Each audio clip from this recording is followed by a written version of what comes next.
En este cuarto, todos los que nos congregamos hoy, los que pudieron venir al servicio hoy, y aún todos los que me escuchan en su pantalla, que están escuchando la transmisión en vivo, me atrevo a decir esta declaración: todos somos unos ladrones de la gloria de Dios, aunque nos cueste trabajo aceptarlo. Y tú dirás, esta declaración suena muy fuerte, predicador. Yo no soy ningún ladrón. Bueno, déjame, te digo que no nada más es una declaración que se me ocurrió en la semana, es una declaración que tiene un fundamento bíblico. La palabra de Dios nos enseña que la gloria de Dios le pertenece a Él y solo a Él. Hay un versículo que te quiero dar como referencia. Si a mí no me crees, créele a Isaías 42:8, que dice: yo soy el Señor, ese es mi nombre, mi gloria a otro no daré, ni alabanza a imágenes talladas. Entonces ahí en ese versículo leemos algo que Dios dice que le pertenece a Él, su gloria, algo que Él no va a compartir con otro, incluyendo imágenes talladas. Y la razón, iglesia, por la que somos ladrones es porque todos hemos caído en el error de buscar la gloria para nosotros mismos. Y como consecuencia, no le hemos dado la gloria a quien es digno y que el texto nos acaba de citar en esta mención de Isaías. Dios en su palabra también nos dice que Él nos creó para su gloria. El mismo libro, Isaías 43:7, dice esto: a todo el que es llamado por mi nombre y a quien he declarado y a quien he creado, para mi gloria, a quien he formado y a quien he hecho. Entonces la gloria le pertenece a Dios, por un lado, no la comparte con nadie. Y luego dice: a todo aquel creado, a todo aquel que he creado y que he llamado por mi nombre, lo he creado ¿para qué? Para mi gloria. De forma que nos creó para su gloria, no comparte su gloria con nadie, y hemos buscado en muchas ocasiones nuestra propia gloria. Existen esos tres elementos. Y es por eso, y espero que ahora tenga más sentido mi declaración inicial, que somos ladrones de la gloria de Dios. Nuestro texto, iglesia, esta mañana tiene la finalidad de ayudarnos a ver con claridad que solo a Dios le pertenece la gloria. Y nos va a dar las bases para ayudarnos a creer en el testimonio de Jesucristo, a quien le pertenece, dice la Biblia, toda la gloria. Todo lo creado fue creado para que Cristo recibiera gloria de lo creado. Para que así entendamos que no debemos estar buscando la gloria propia, sino la gloria del único que es digno de recibirla. El título de mi mensaje esta mañana, y lo tienes en la pantalla, es este: ¿has creído en el testimonio de Cristo cuando entiendes que la gloria le pertenece a Él y lo demuestras? Fíjate que tiene dos partes el título de mi sermón. Tienes que entender algo de una gloria que no te pertenece a ti, sino que le pertenece a Cristo. Y la manera en que demuestras que en verdad entiendes ese algo es que lo demuestras. Demuestras de muchas formas que la gloria le pertenece a Él y no a ti. ¿Por qué? Porque es muy fácil, ¿cierto?, decir que la gloria le pertenece a Cristo. Lo podemos cantar en una canción. Pero esa confesión no es suficiente. Para demostrar que en verdad creo que la gloria le pertenece a Cristo, mi vida debe manifestar un obrar donde se nota que constantemente muero a la idea de ser un ladrón de la gloria de Dios. Se nota. Se nota que hemos sido reformados. Así como cuando los presos que van a la cárcel supuestamente son centros correccionales, ¿cierto? Y la esperanza es que cuando salen de la cárcel, ¿qué? Es que ya no roben, si es que entraron ahí por haber cometido ese delito. Bueno, la esperanza es que si tú has entendido que la gloria de Dios es la misma, la esperanza es que si te declaras un hijo de Dios, ese sea tu enfoque. Ahora ya no estés buscando robar la gloria que es digna de solo Dios, y que te enfoques en darle la gloria a Él, porque para eso fuiste creado. Amén. Mi mensaje tiene 3 énfasis sacados del texto que hemos leído. Cada uno de estos nos van a mostrar un medio que Dios nos da y que dan testimonio de que su Hijo es el digno de toda la gloria. Vamos a leer el primero de ellos en versículo 30 al 36, así que si tienes tu Biblia, nuevamente acompáñame a leer esa sección. Juan 5, 30 al 36.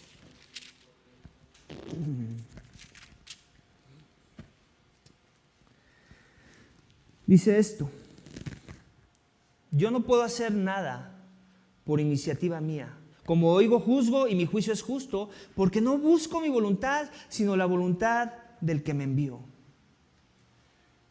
Si yo solo doy testimonio de mí mismo, mi testimonio no es verdadero. Otro es el que da testimonio de mí. Y yo sé que el testimonio que da de mí es verdadero. Vosotros habéis enviado a preguntar a Juan, y él ha dado testimonio de la verdad.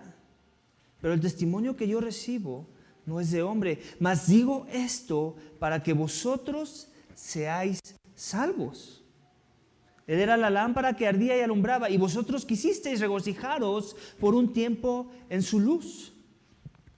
Pero el testimonio que yo tengo es mayor que el de Juan, porque las obras que el Padre me ha dado para llevar a cabo, las mismas obras que yo hago, dan testimonio de mí, de que el Padre me ha enviado.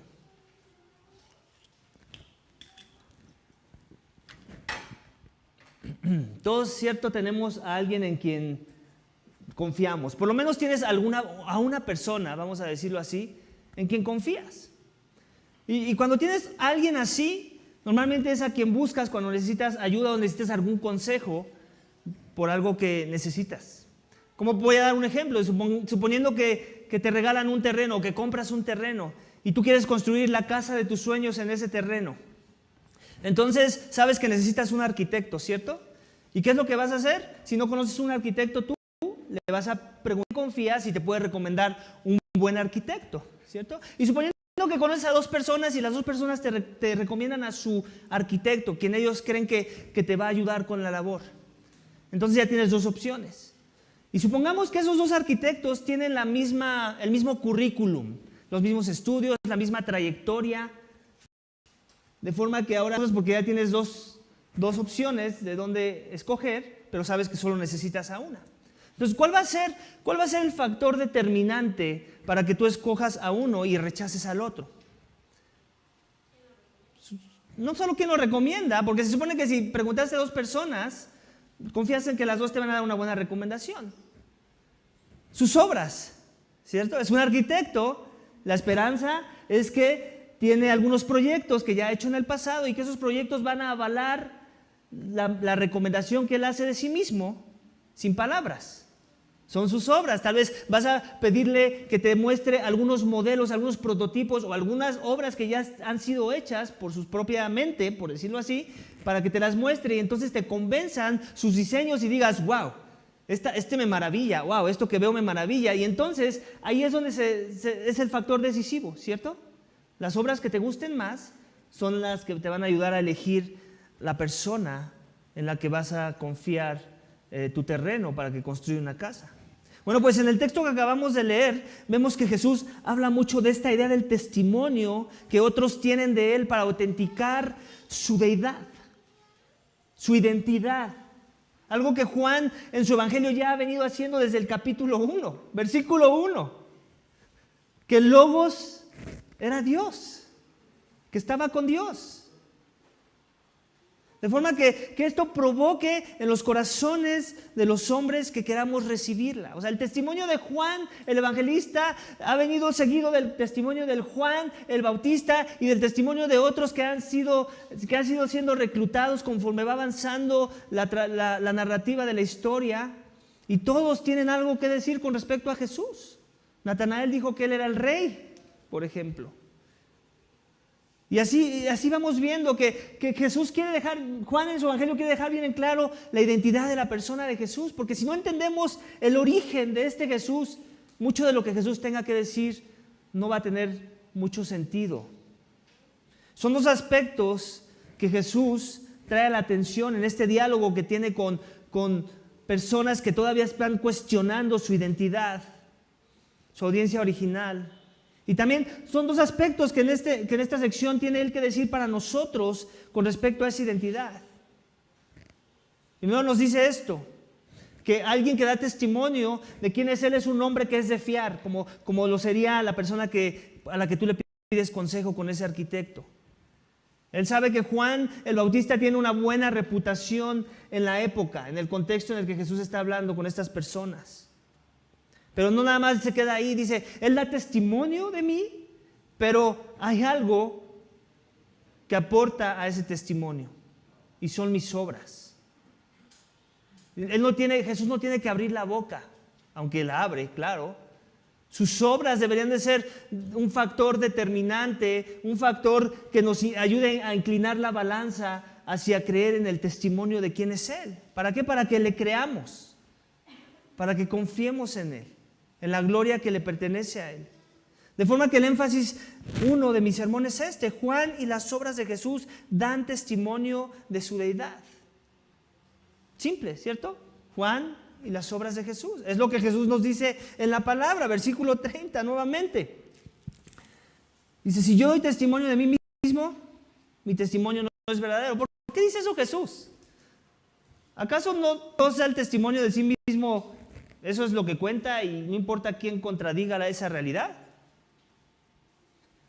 Y no es que Cristo no esté diciendo que no tiene autoridad para dar testimonio de sí mismo. Lo que está tratando de explicar a su audiencia original es, ustedes saben cómo se manejan las cosas, ¿cierto? Y ustedes saben que normalmente las personas que se recomiendan a sí mismas, pues ya están cayendo en un error. Porque tú quieres ser recomendado. Todo mundo, el pecado nos anima a eso, a recomendarnos a nosotros mismos, a nosotros menos mejores de lo que en realidad somos. Esa es la forma de los hombres. Cristo está diciendo, yo no vengo a traer el modelo de los hombres para que confíes en mí, para que pongas tus ojos en mí. Yo te vengo a traer el modelo de los cielos. Y el modelo de los cielos es este, que la recomendación viene de bocas de otros. Yo no tengo que hacer esa labor. Luego dice, si yo solo doy testimonio de mí mismo, mi testimonio no es verdadero. Bueno, eso es lo que leí antes, perdón, debía haber leído desde el 30. Yo no puedo hacer nada por iniciativa mía, como oigo juzgo, mi juicio es justo, porque no busco mi voluntad, sino la voluntad del que me envió. Ya hablamos la semana pasada de que la voluntad del Hijo es la voluntad del Padre. Él no está peleándose con la voluntad del Padre. En todo momento están en la misma sintonía, en la misma página. Y una vez que nos dice eso, que lo que Él hace es lo que Él escucha del Padre. Antes ya nos dijo que Él es el que, en la sección pasada nos dijo que el juicio se le había otorgado al Hijo, a Él se le había dado la autoridad de dar juicio, pero al mismo tiempo aquí parece que está haciendo una contradicción, ¿cierto? Yo no juzgo, como oigo juzgo más bien, y mi juicio es justo. Entonces lo que está diciendo es básicamente esto: si yo tengo algún tipo de juicio, no tiene nada que ver porque mis estándares son los de los hombres. El juicio que yo traigo tiene que ver con un estándar que es más alto, más sublime. Algo de lo que ustedes no están enterados. Y luego habla de la idea del testimonio que ya mencioné. Y luego dice, otro es el que da testimonio de mí. Y yo sé que el testimonio que da de mí es verdadero. ¿A quién está haciendo alusión? A Juan el Bautista. Otra vez, este es el que está recomendando a Jesús. Juan ya lo vimos en el bautismo. Hace una declaración de que él es el Mesías, el Cristo, el Hijo de Dios. Y después algunos de sus discípulos están en ese dilema de ¿a quién sigo? Te sigo porque está Jesús bautizando. Y Juan les dice, yo me gozo, el amigo del novio se goza en que el novio esté siendo exaltado. Juan, esa ha sido su misión desde un inicio. Apuntar a todos al Cristo, para que sea Cristo en el que todos pongamos nuestros ojos. Entonces, y Jesús sabe del ministerio de Juan. En otras palabras le está diciendo, mira, escucha la recomendación de Juan, no me escuches a mí. No escuches mi voz. Luego el 33 dice, vosotros habéis enviado a preguntar a Juan y él ha dado testimonio de la verdad. Algo que Jesús ya estaba enterado.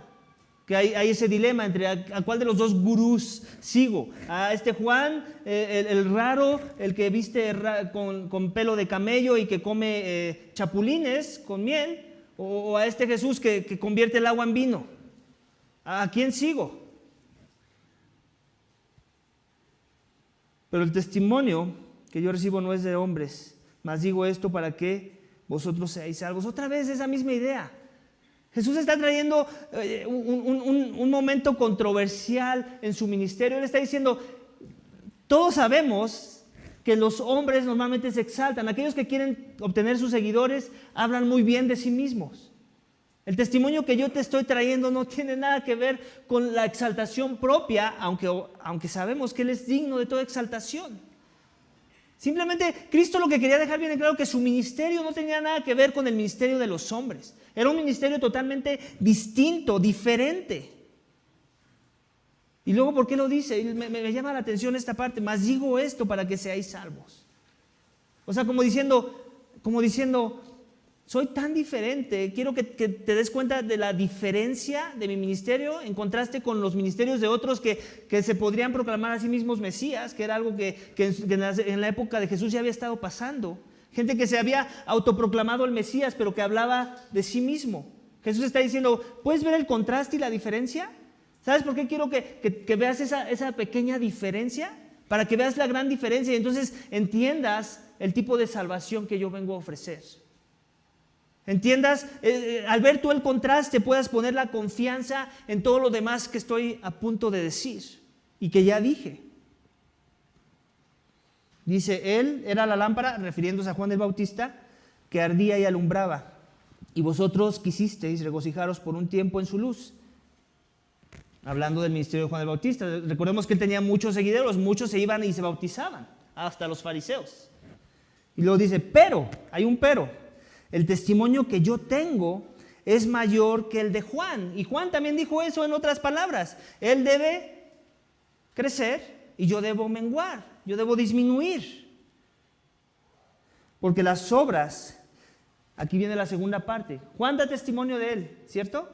Ahora Cristo quiere hacer alusión a otro ente, otro agente que da testimonio de quién es Él. Dice, pero las obras, porque las obras que el Padre me ha dado para llevar a cabo, las mismas obras que yo hago, dan testimonio de mí, de que el Padre me ha enviado. En otras palabras, Jesús está diciendo, no escuches mis palabras, pon tus ojos en mis obras. Y si eso no es suficiente, si eso no es currículum suficiente para que quieras que yo construya la casa, entonces no hay más que hablar aquí. Porque Jesús recordemos que otra vez los evangelios son resúmenes. Y aunque ya hemos visto hasta ahorita 2 señales que Juan nos está registrando en su evangelio, la de la conversión del vino y la del paralítico que estaba esperando que se le aventara al agua cuando éste se moviera, también el texto ya nos ha venido diciendo que Jesús ha venido haciendo señales. Una forma de señal es haber discernido el corazón de la mujer samaritana en el pozo. Entonces Jesús ya se ha venido mostrando como alguien muy diferente, un hombre poco común. Y si sus obras no estaban autenticando el ministerio de la palabra que él traía, del mensaje que él estaba proclamando para que los hombres fueran a ser salvos, no había nada más que decir. Porque si alguien convierte el agua en vino, si alguien que trae vida a las piernas muertas del paralítico, no me maravilla como para querer escucharlo y darle gloria cuando entienda que Él es la deidad encarnada. No hay nada más que hacer. Habla mucho de la ceguera espiritual que hay en los corazones de los hombres, incluyéndonos a nosotros, si es que estás parado ahí, si aún sigues robándole la gloria a Cristo. Las obras de Jesús nos han sido reveladas en su palabra. Amén. Pero ahora vamos a la parte práctica, porque ya entendimos eso otra vez, la mente ya quedó clara en cuanto a esa sección. Pero de manera práctica, ¿cómo es que en nuestro tiempo siguen siendo manifestadas las obras de Jesús? ¿O cuándo fue la última vez que viste al paralítico que se levantara? Como que no, ¿verdad? Como que ya no vivimos en esos tiempos. Y no porque Dios no pueda seguir haciendo esas obras, quiero aclarar. Dios no tiene las manos atadas por la declaración de ningún predicador. El punto es que esas obras sirvieron como la plataforma, las que hicieron los apóstoles y Jesús, como la plataforma para el mensaje, que era lo más importante. Por eso es que Jesús dejaba de sanar y les decía a sus discípulos: ya no más, yo tengo que ir a tener comunión con mi Padre y yo tengo que proclamar las buenas nuevas del Evangelio, porque eso era lo más importante, ese era el milagro más importante, la proclamación del mensaje que iba a traer como resultado conversión. De forma que cuando las personas ven una transformación genuina en el corazón de uno de los hijos de Dios, donde nuestra vida refleja una vida nueva, de una nueva criatura en Cristo, entonces esa obra que Dios inició en nuestros corazones debe servir como el testimonio de que Jesús fue enviado. ¿Me crees? Dios sigue haciendo obras. Y sirven como un testimonio para algo. Nuestro testimonio no es el Evangelio, quiero aclarar, pero es una implicación del Evangelio. Y tiene el mismo sentir, servir como una plataforma para el mensaje. Lo mismo que fueron las obras en el momento. La obra que Dios está haciendo en su iglesia es otro aspecto de las obras de nuestros días que Dios ha dejado como testimonio de que Jesús fue enviado. Muchas veces se nos olvidan las bases de la correcta aplicación de la doctrina en nuestro contexto. Muchas veces queremos: Señor, sana a la persona para que crea. Y no que Dios no pueda sanar otra vez. No es que me falte fe en creer que Dios pueda sanar y revertir la maldición de la corrupción física de nuestros cuerpos. Y oramos así, y no que esté mal. Pero cuánto de nuestro énfasis es en Dios, sana nuestra iglesia para que seamos cada vez una iglesia que revele la obra de Cristo en nuestras vidas, donde el orgullo mengua, en donde la unidad se nota, en donde el amor se ve. Y que eso sirva como testimonio para que la gente sepa que Cristo fue enviado. ¿Cuántos han oído? Levanten la mano. ¿Cuántos han oído a alguien orar así? 1, 2 personas, 3. Como que hay más gente en el cuarto, esperaríamos que por lo menos 50-50, 50-50, ¿no? Y no que esté condenando a los que no hemos escuchado a alguien orar así. Lo que estoy tratando de traer a la atención es el énfasis del problema. El problema es que nos enfocamos tanto en los milagros que olvidamos el más grande de los milagros, que es la transformación del corazón. Es donde Cristo quiere manifestar la presencia y autenticar su deidad.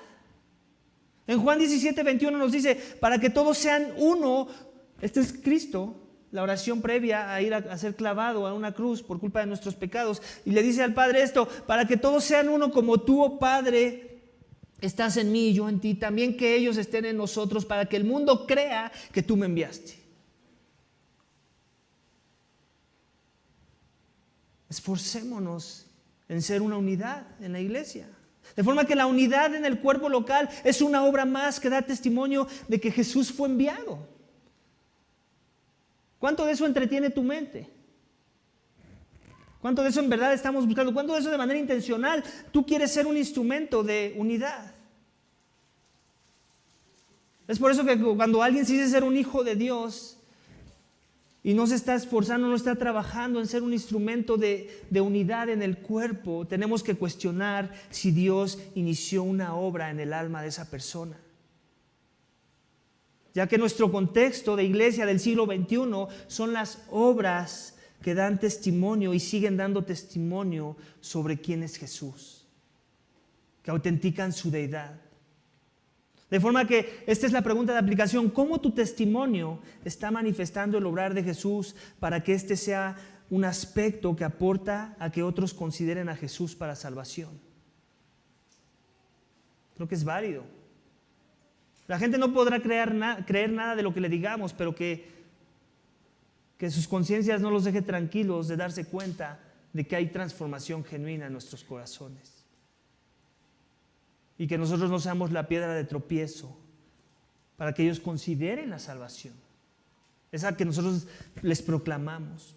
Otra pregunta de aplicación: ¿cómo tu vida revela una actitud de unidad en la iglesia local que ayuda al mundo perdido a considerar a Jesús cuando te ven comprometido con la iglesia por la que Cristo murió? Hazte esa pregunta. Son preguntas de autoexaminación. ¿Soy instrumento de unidad? ¿Soy instrumento que revela al mundo esa unidad en el cuerpo? Para que el cuerpo se quede intrigado en decir, ¿por qué estos se aman tanto? Si son igual de hipócritas que yo. Y es verdad, a veces lo somos. Pero en medio de nuestra hipocresía nos perdonamos. Amén. La confesamos, nos humillamos, nos arrepentimos y crecemos para ser cada vez menos hipócritas. Eso es impacto para el mundo. Muchas veces queremos sobreespiritualizar el impacto que creemos al que somos llamados a hacer al mundo y se nos olvida la iglesia local. Cuando es el primer lugar al que Dios nos llama a ser de impacto. Por cierto, doy gracias a Dios por aquellos miembros del cuerpo que manifiestan el obrar de Dios en sus vidas, que ayuda a dar un testimonio de Jesús a las personas. Gracias a Dios por tu vida. Pero si tu vida no está manifestando el obrar de Jesús, quedémonos con la exhortación de esta sección esta mañana. El texto de esta mañana te está llamando al arrepentimiento y a buscar la unidad en el cuerpo que sirva al fin de manifestar a Jesús en tu vida. Amén. Vamos a leer la siguiente sección, versículo 37 al 42, dice esto: y el Padre que me envió ha dado testimonio de mí, pero no habéis oído jamás su voz, ni habéis visto su apariencia. Y su palabra no la tenéis morando en vosotros, porque no creéis en aquel que Él envió. Examináis las Escrituras, porque vosotros pensáis que en ellas tenéis vida eterna, y ellas son las que dan testimonio de mí. Y no queréis venir a mí para que tengáis vida. No recibo gloria de los hombres, pero os conozco que no tenéis el amor de Dios en vosotros.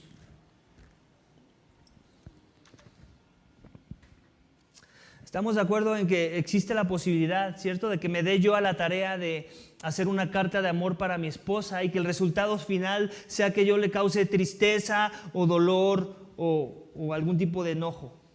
Existe esa posibilidad, ¿cierto? La esperanza es que no, espero no ha sucedido, pero existe la posibilidad. ¿Y por qué existe la posibilidad? Pues porque soy un ser pecador, ¿cierto? Porque en medio de mi buena intención puedo tener una malintención, ¿no? Y hacer un mal uso de las palabras. Hasta el momento, creo que Dios no ha cometido ese error. Aunque yo estoy exento de cometer ese error, alguien que es perfecto no puede cometer ese error. Y si algo es la palabra de Dios, es una carta de amor. Una carta de amor que Dios tiene para sus hijos. Y la esperanza de esa carta de amor es que provoque en nuestros corazones amor. Que ese enamoramiento que Dios quiere provocar en nosotros tenga como fruto el amor mismo, ¿cierto? La intención de la palabra es la de provocar un enamoramiento, primero que nada, hacia la persona de Dios. Y que ese amor se vea manifestado hacia mostrar un amor a nuestro prójimo. En el texto que acabamos de leer vemos dos aspectos más que aportan a dar testimonio sobre quién es Jesús. ¿Para qué? Para que lleguemos a conclusiones correctas de quién es Él y creamos. El segundo énfasis de mi sermón es este, y lo tienes en la pantalla. El Padre y su palabra dan testimonios de su deidad. Versículo 37 nuevamente. El Padre, aquí hace una transición Cristo. Ya habló de Juan, ya habló de sus obras, ahora te quiere hablar de su Padre. Y aunque el punto dice el Padre y la palabra dan testimonio de su deidad, en realidad los tenemos como que unir. Porque la palabra de la que Dios está hablando es la palabra de su Padre. Dice, el Padre que me envió ese ha dado testimonio de mí, pero no habéis oído jamás su voz ni habéis visto su apariencia. Eso suena ofensivo, ¿eh? Para la cosmovisión de un grupo de personas que piensan que conocen todas de Dios, que les digas eso, puede sonar ofensivo. Si yo te digo eso esta mañana y te hago esa misma declaración, ¿no conoces de Dios? ¿Ni la has visto jamás? ¿Ni has escuchado su voz? Es ofensivo, amén. Y luego dice en el 38, y su palabra no la tenéis morando en vosotros porque no creéis en aquel en que Él envió. Aquí está la palabra clave. Aquí está el corazón de nuestro texto esta mañana. Para que nosotros podamos creer en Jesús, si Juan no es suficiente, si sus obras no son, o sea, si su iglesia está estorbando el proceso, podemos caer en eso, ser un estorbo para que las personas crean el testimonio de Jesús. Entonces, ¿qué traes ahora en contra del Padre y de su palabra? ¿Qué testimonio traes en contra de esta declaración? Entiendo que los cristianos te defraudaron. Entiendo que los pastores te defraudaron. Pero el Padre y su palabra, ¿cómo te han defraudado? Es lo que Cristo te está preguntando esta mañana. ¿No has creído en Jesús en los términos de Jesús? ¿Y le quieres echar la culpa a Jesús? Cuando Él ya te dio su palabra, la palabra de su Padre. Él está diciendo, este testimonio es suficiente para que confíes en mí, para que vengas a mí. De forma que nadie tiene excusa esta mañana. Si creías que tenías una buena excusa, pues es una excusa mala. Y luego aquí es un remache a esa declaración. Dice, examináis las Escrituras porque vosotros pensáis que en ellas tenéis vida eterna y ellas son las que dan testimonio de mí. Esto es como jugar ajedrez. Jesús está jugando ajedrez aquí con su audiencia original. Y ellos piensan que lo tienen ya en jaque. Y Jesús está haciendo el jaque mate sin darse cuenta. Les está diciendo, eso que tú piensas que me juzga, eso con lo que me estás atacando, la palabra misma, eso que tú exaltas tanto de la ley, eso que te hace vibrar, habla de mí. Eso donde tú crees que está tu piedad, está tu esperanza, te debería estar enviando una señal hacia mi persona. Y si eso no está produciendo la palabra de Dios en tu vida, es que estás leyendo la Biblia o al revés, o tienes ojos totalmente llenos de escamas, nublados por las tinieblas de tu pecado. Es lo que Cristo les está diciendo. Y no queréis venir a mí para que tengáis vida. Él está diciendo, ¿de vida quieres hablar? Hablemos de la vida que está en mí. Si no la buscas en mí, estás muerto. Estás muerto. Y luego dice, no recibo la gloria de los hombres. Aquí está hablando de esta idea de la gloria otra vez. Él no quiere que sean los hombres los que autentican su ministerio. Él dice, es Dios, es el Padre. Es lo que Él ya dijo en el Antiguo Testamento. Tenemos que dejar algo bien en claro. La palabra de la que Cristo se está refiriendo en este preciso momento, en el contexto en el que nos encontramos, del texto, es el Antiguo Testamento. Ni siquiera todavía metas ahí los Gálatas, ni siquiera todavía metas el mismo Evangelio de Juan. Él está hablando de todo el Antiguo Testamento, los profetas, Génesis, los libros de la Torá, los Salmos. De esa palabra está hablando. De forma que yo te hago la pregunta, cuando lees el Antiguo Testamento, ¿cuál es tu filtro? Yo te invito a que tu filtro sea este. Aprende de memoria este versículo, es más. Juan 5:39, que sea siempre tu filtro cuando lees el Antiguo Testamento. Si hay algo que lees en el Antiguo Testamento en donde no ves un tinte de Cristo, una sombra de Cristo, una imagen de Cristo, un antitipo de Cristo, un tipo de Cristo, entonces seguramente necesitas que alguien te explique el texto, alguien capacitado. Porque toda la ley tenía algún aspecto de la persona de Cristo, de su carácter, de su esencia, de su misión, toda. Y si eso no es el fin último y estás tratando de ver moralidad, aunque hay moralidad, no la voy a negar en el Antiguo Testamento, pero si ese es tu énfasis, moralidad o historias de fe o historias en donde te sientas identificado y te traigan un consuelo, todo eso es verdad, la Biblia nos consuela, no me lo tomes a mal. Pero últimamente, aunque eso tiene un efecto secundario, no es el efecto primario es Cristo.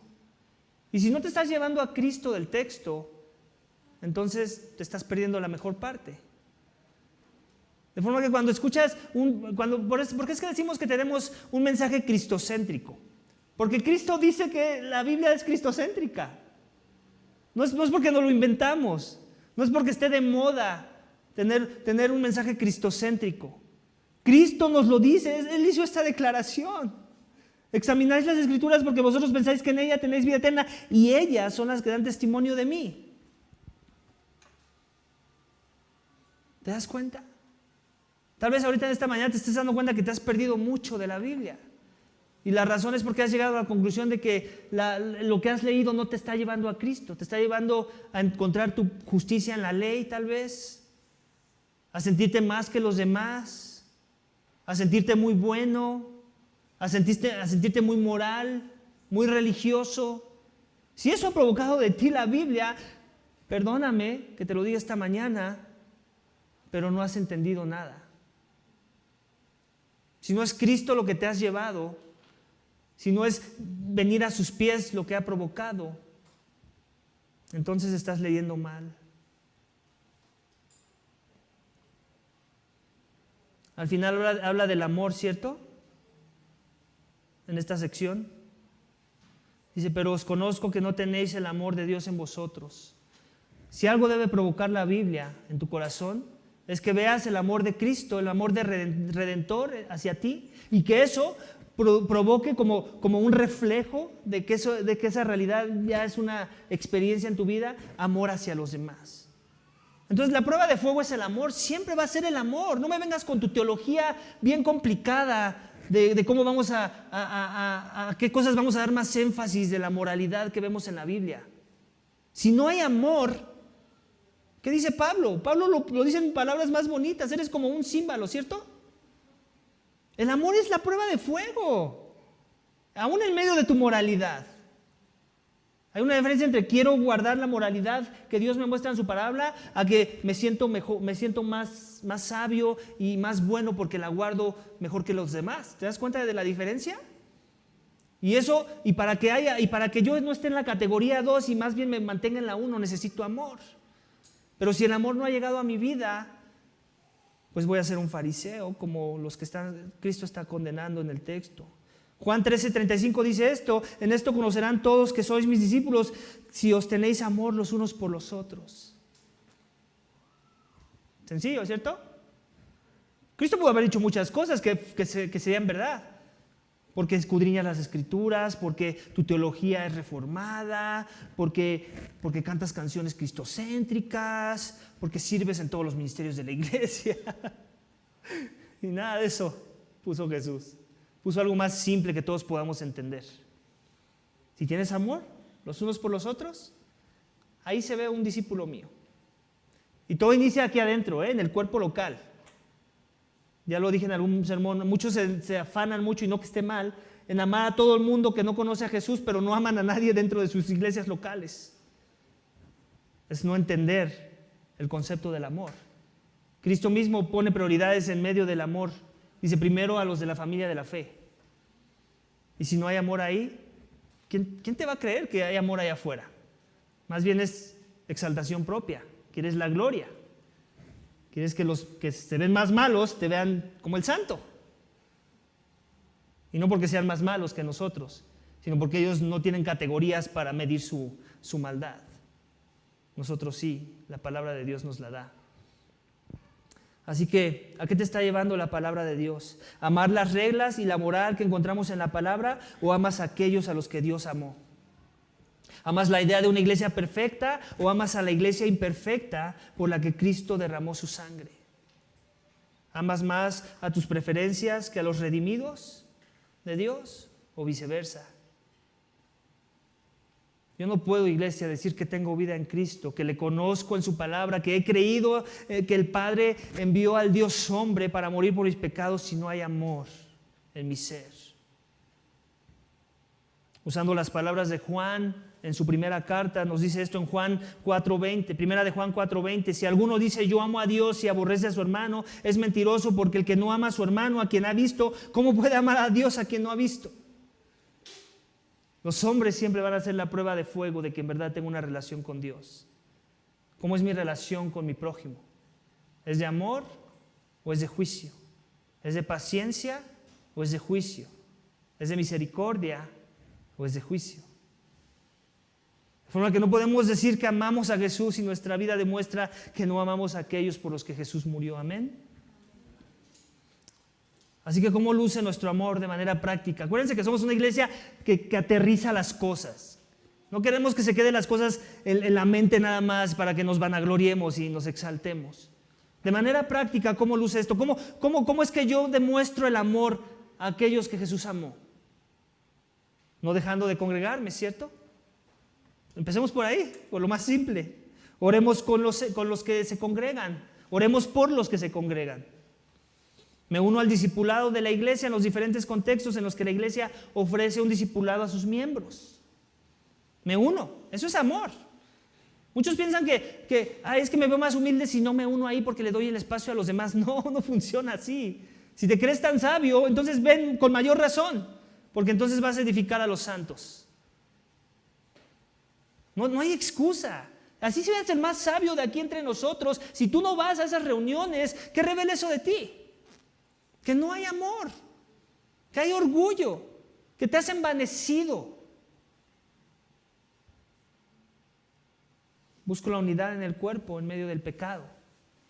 Checa que fui muy intencional, en medio del pecado. El cuerpo sigue pecando. La esperanza es que cada vez peque menos, que se arrepienta de sus pecados. Muchos van a la iglesia porque piensan que ahí ya todos somos perfectos. Ese es el error del cristianismo de nuestros días y por eso la gente odia el cristianismo. Porque le han estado vendiendo un cristianismo que no está en la Biblia. De seres perfectos ahora porque proclamamos de Jesús. Amo más a las personas de lo que odio su pecado. ¿Ese eres tú? ¿Amas más a tu prójimo de lo que odia su pecado? Porque es lo que Cristo modeló, quiero aclarar. No me lo estoy sacando de la manga. Hablo verdad en el amor que demuestra que amo la santidad de Dios en mi vida y en la de los demás. Cuando hablo verdad en amor, cuando exhorto es porque amo la santidad. Y primeramente lo estoy buscando en mi vida. Pero también la quiero ver en mi prójimo, en aquel que es mi hermano, porque también Dios lo llamó a santidad. Pero la actitud cuenta. Busco pasar tiempo con la iglesia en contextos informales que no necesariamente tienen que ver con abrir nuestras Biblias. Esa cómo le pega al religioso. Cuando hay una reunión de hermanos de la iglesia donde no se abrió la Biblia, ¡uf!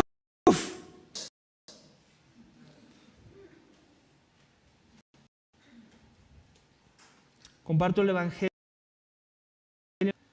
Y si no sabes lo que significa eso, compartir una cultura del Evangelio como iglesia, pregunta a los que están tomando el entrenamiento de evangelismo. Ellos han aprendido de eso.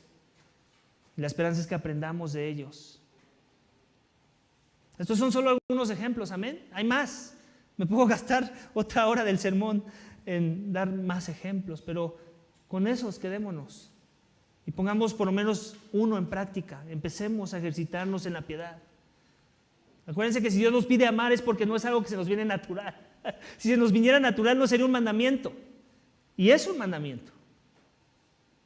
La idea es que nos esforcemos en el amor y dependamos de Dios en que Él nos fortalezca con su gracia. Amén. Versículo 43 al 47, ya para terminar, no te me duermas. Versículo 43, yo he venido en nombre de mi Padre y no me recibís. Si otro viene en su propio nombre, a ese recibiréis. ¿Cómo podéis creer cuando recibís la gloria los unos de los otros y no buscáis la gloria que viene del Dios único? No penséis que yo os acusaré delante del Padre. El que os acusa es Moisés, en quien vosotros habéis puesto vuestra esperanza. Porque si creeríais a mí, porque de mí escribió él. Pero si no creéis en sus escritos, ¿cómo creeréis en mis palabras? Iglesia, de los peligros del cristianismo es que el cristianismo mismo se puede convertir en un objeto de abuso de aquellos que han creído en Jesús o que dicen haber creído en Jesús, pero que siguen buscando su propia gloria.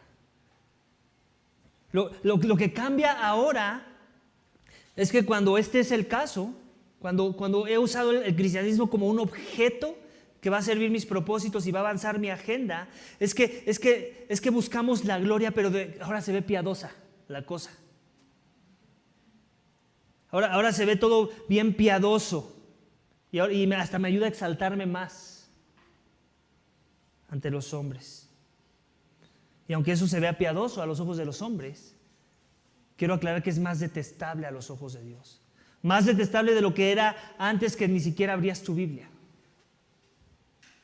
Muchos ven el cristianismo como un instrumento para glorificarse a sí mismos, dando apariencia de piedad.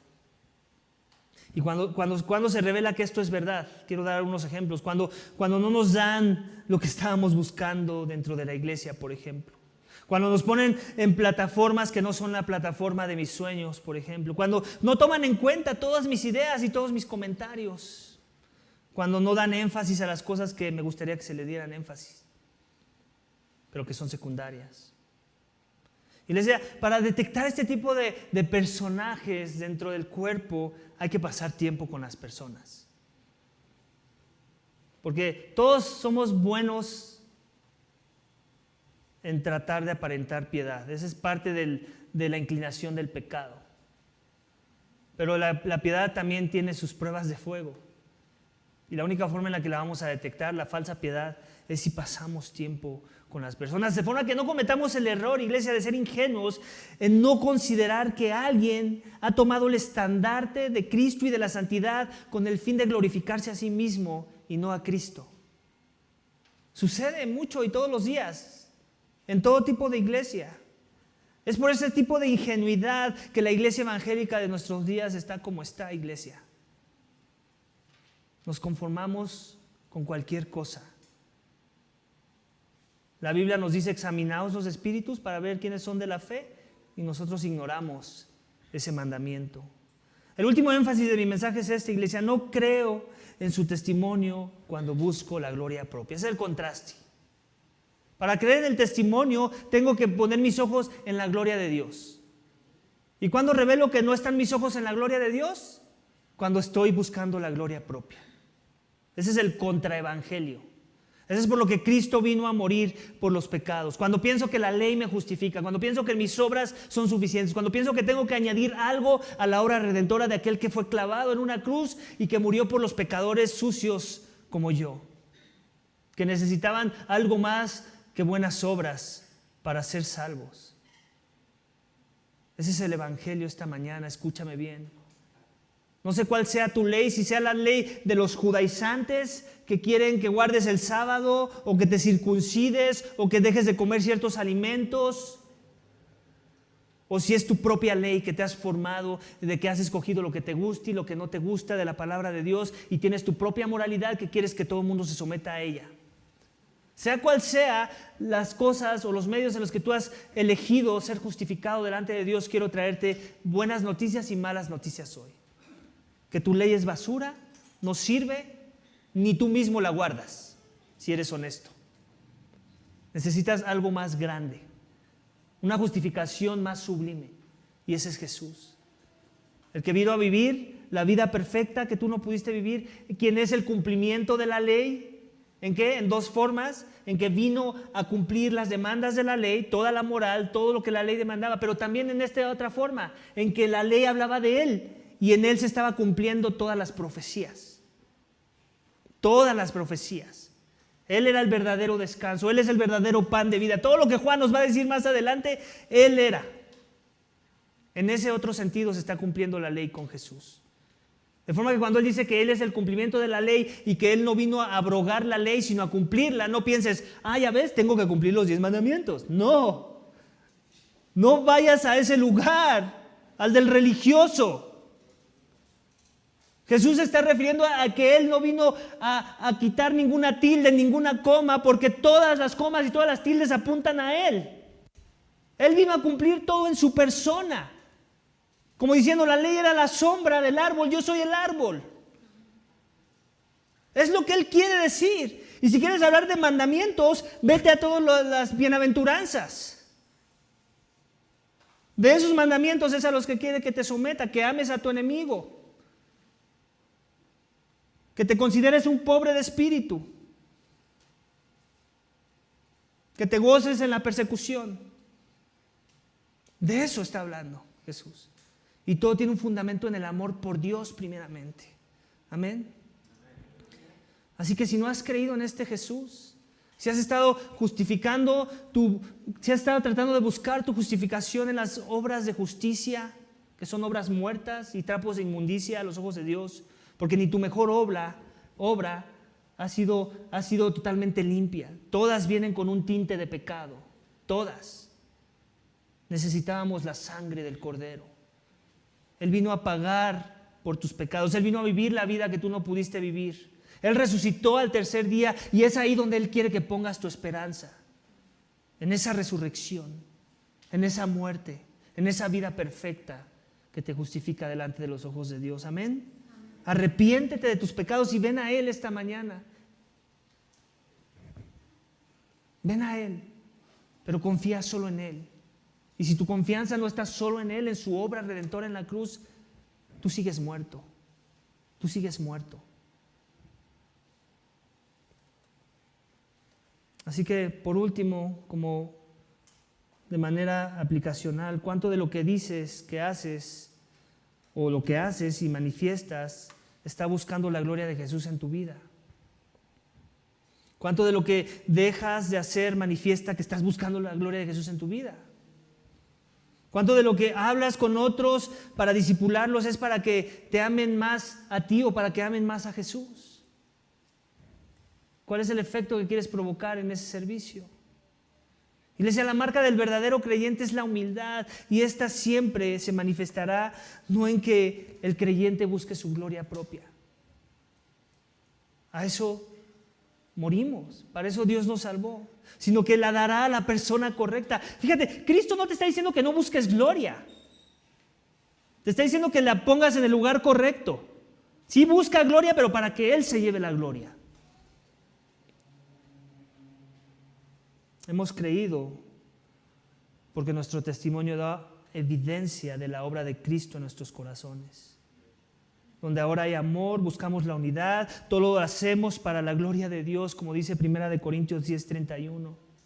Entonces, ya sea que comáis o bebáis o hagáis cualquier cosa, hacedlo para la gloria de Dios.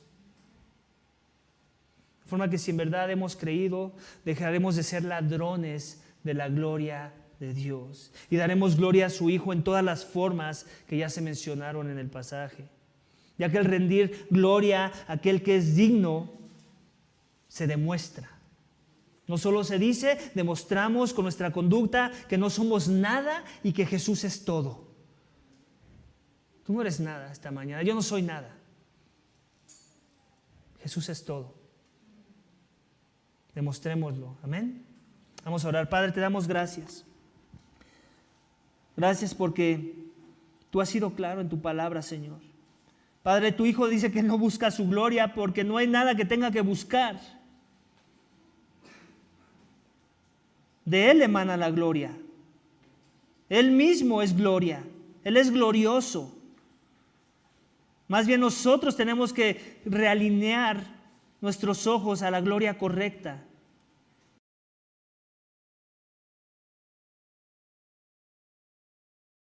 Satisfechos en Él, a encontrar la llenura en Él, a encontrar el propósito de la vida en Él.